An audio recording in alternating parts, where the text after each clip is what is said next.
Hello everyone, আসসালামু আলাইকুম। সবাই কেমন আছেন? আমরা তো ভালো আছি।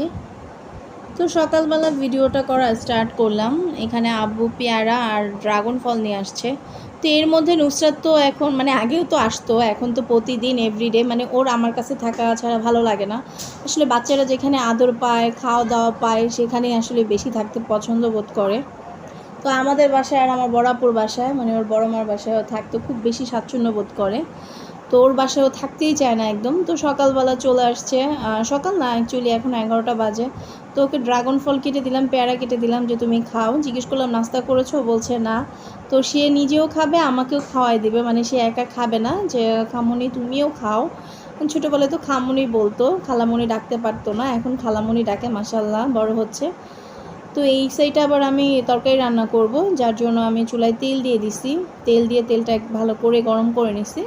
তো গরম করে এখানে যে আমি কিউব করে পেঁয়াজ কাটছি, পেঁয়াজটা কেটে তারপর মানে ভালো করে ছুটায় নিছি কিউব করে। আর মুরগির মাংসটা আমি আজকে ভুনা করব। ভুনাটা যদিও আমাদের ঘরে একটু কম করি, কারণ লাউ দিয়ে পেঁপে দিয়ে রান্না করলে বাবা মা একটু বেশি পছন্দ করে, যার জন্য রান্না করা। আর এদিকে ডাল রান্না করছি, ডালটা একটু বেশি রান্না করছি, কারণ যেহেতু মাংসটা ভুনা করব আর ডাল আর কিছু রান্না করব না, তো যার জন্য একটু ডাল বেশি রান্না করছি, একটু ঘন করে।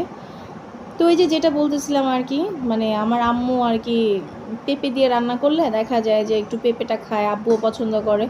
ঘরের মধ্যে মাংস রান্না করলে লাল লেয়ারটা রান্না করলে একটু মানে আম্মু খায়, এটাই পছন্দ করে, মানে বাসি হইলে পরের দিন হইলে খায়।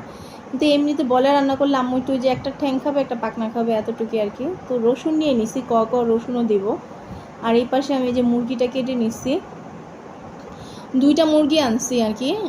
এইটা 1 কেজি 900 প্লাস, আরেকটা 2 কেজি প্লাস, 2 কেজি 200 গ্রামের মতন। তো ওই মুরগিটা রেখে দিচ্ছি। আর এখানে যেটা 2 কেজির মতন ওইটা আর কি কেটে নিছি, পরিষ্কার মানে কেটে আমি এখন ভালো করে ধুয়ে নিব। তো ভাবতেছি ভুনা করব, আর কিছু করব না আজকে। তো আমি এখন মুরগিটা ভালো করে পরিষ্কার করে ধুয়ে নিব, কারণ মুরগি ভালো করে পরিষ্কার করে ধুয়ে নিই, হাতে ক্যামেরা নিয়ে ধুইলে ধোয়া হয় না আর কি। তো পরিষ্কার করে ধুয়ে নিই।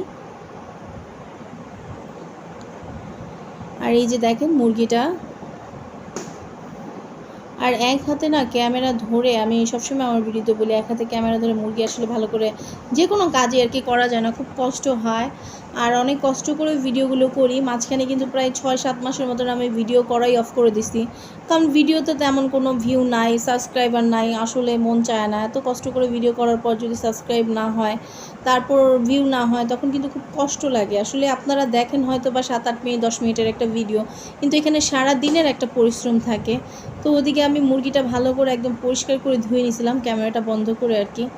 পুরা ধোয়া প্রসেসিং দেখাতে গেলে মানে অনেক বড় ভিডিও যায়, যার জন্য কেটে কেটে দিচ্ছি।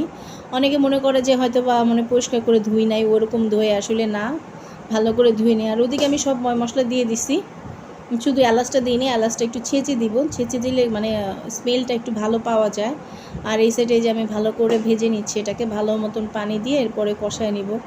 আর এই পেঁয়াজ দিয়ে এভাবে রান্না করলে আমি একটু ভালো করে সময় নিয়ে কষাই নিই, যত বেশি কষানো হয় আমার কাছে মনে হয় ততটা ভালো হয়।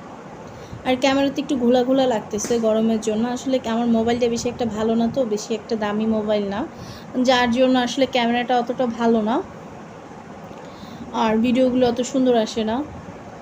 তো প্লিজ আমার ভিডিওটা বেশি বেশি করে শেয়ার করে দেবেন আর সাপোর্ট করবেন। আপনারা সাপোর্ট না করলে আসলে ভিডিও করা দেখা গেছে যে আমেজ আবার থাকবে না, এরকমই। তো এই পাশে যে এলাচগুলো আমি ছেঁচে দিছি। পরশুদিন আব্বুর সাথে গিয়েছিলাম বাজারে, মানে মানে ঘরের মানে সদাই কেনার জন্য, চাল ডাল তেল। তো আব্বু বলছে চলো যাই, আব্বুর সাথে গিয়েছি। যাওয়ার পর এলাচের দাম জিজ্ঞেস করলো, একটু জিরার ফাঁকিও দিয়ে দিছে এখানে। তো যেই কথা বলতেছিলাম আর কি, এলাচের এত দাম, কত বললো 4000 টাকা নাকি কেজি। আব্বু ফার্স্টে বলছে 100 গ্রাম দেন, 100 গ্রাম এলাচ 400 টাকা। পরে তো আমি অবাক হয়ে গেছি, পরে আমি বলছি থাক 50 গ্রাম দেন, 200 টাকা দেন। পরে 200 টাকার এলাচ নিয়ে আসছি, যে এটা খেতে থাকি তারপর আবার নিয়ে আসি, কারণ প্রত্যেকটা মানুষেরই তো একটা হিসাবের মধ্যে বাজার থাকে, হিসাবের বাইরে গেলে অনেক কিছু। আগে দেখা গেছে 2000 টাকার মানে যেমন ধরেন এলাচ, দারচিনি, তেজপাতা, টুকটাক জিনিস, ময় মশলা, হলুদের গুঁড়ো, মরিচের গুঁড়ো কিনলে অনেক কিছু পাওয়া যেত। আর এখন জাস্ট কি বলবো, 2000 টাকার সদাই নিচ্ছে। সেখানে ধরেন যে 1 কেজি হলুদ, 1 কেজি মরিচের গুঁড়া, আর শুকনো মরিচ নিচ্ছে 250, এলাচ নিচ্ছে 200 টাকার, দারচিনি নিচ্ছে তারপর আর কি নিল, 2 কেজি মসুরি ডাল নিছে, এই তো। হ্যাঁ, এগুলোই নিচ্ছে, আর কিছু না। ও আচ্ছা, বাদাম নিয়েছে আধা কেজি, আর কালো জিরা নিছে মনে হয় সম্ভবত 250 গ্রাম। এর মধ্যেই প্রায় একদম কত হয়েছে, হ্যাঁ 1980 টাকা হয়ে গেছে, কি আর বলার। তো এইদিকে আবার নুসরাত আসছিল, বারবার আমাকে ডিস্টার্ব করতেছে। নুসরাতের মধ্যে ওদের বাসায় চলে গেছে, ওর আম্মু মুরগি কিনে নিয়ে আসছে, তো মুরগির কলিজা নিয়ে আসছে, সেই কলিজা খাবে। আমার আম্মু কাঁচা কলিজা খায় না, তো হাত দিয়ে ইচ্ছা মতন ছানতেছে। আমি বলতেছি বারবার রেখে দাও রেখে দাও রেখে দাও, বাট সে নাছোড়বান্দা, সে রাখবে না। আর এদিকে এই যে আমি মুরগি দিয়ে দিছি, মুরগিটা ঢেকে দিছিলাম, এখন দেখেন কতটা পানি বের হয়েছে। আর এই পানি দিয়ে সুন্দর করে আমি অনেকক্ষণ ভালো করে কষিয়ে নিব। ব্রয়লার মুরগি তো ফুলা থাকে, তো প্রচুর পানি বের হয়। আর ওরে বারবার বলতেছে নুসরাত হাতটা ধো হাতটা ধো, ও হাত একদমই ধুইতে চাইতেছে না। আর এই যে দেখেন এক হাতে ক্যামেরা, তো যার জন্য বারবার পাতিল মানে ব্যাকা হয়ে যাচ্ছে, আর নাড়াচাড়া মানে নাড়াচাড়া হইতেছে আর কি, উল্টাপাল্টা হচ্ছে। তো যাই হোক, যদিও এখন আমি ভয়েস দিচ্ছি, চিকেনটা কিন্তু আসলে খুবই টেস্ট হয়েছিল ভুনা, ডাল দিয়ে আমার কাছে ভুনা খেতে ভালো লাগে। আর এদিকে নুসরাতকে আমি সাবান দিয়ে হাত ধুয়ে দিতেছি। আর ও ডাল, পাতলা ডাল, মানে পাতলা ডাল আমার খুবই পছন্দ। ভাতের সাথে ভাতের সাথে তরকারি দিয়ে মিক্স করে আমার পাতলা ডাল খেতে খুব মজা লাগে। মাঝে মধ্যে দেখা যায় অনেক সময় 2-1 দিন রান্না করি না, গ্যাপ দেই। আম্মা বলে প্রতিদিন ডাল ভালো লাগে না, 2-1 দিন গ্যাপ দেই। কিন্তু আমার কাছে মনে হয় যেন আমি কতদিন ডাল খাই না, যার জন্য ডাল রান্না করি। দেখা যায় একটা তরকারি একটা ডাল হলে সুন্দর খাওয়া হয়ে যায়, বা পাশাপাশি যদি মাঝে মধ্যে একটা ভাজি থাকে তাহলে তো আরও বেশি। কিন্তু আমার কাছে তারপরে যত কিছু থাকে একটু ডাল ফিনিশিং হলে ভালো লাগে। যেমন আমাদের বাসায় যখন আমার বোনদেরকে, বোন জামাইদেরকে সবাইকে দাওয়াত করি, আইটেম কিন্তু অনেক করি, মুরগি রোস্ট করি, গরুর মাংস, পোলাও, সাথে সাদা ভাত থাকতেই হবে।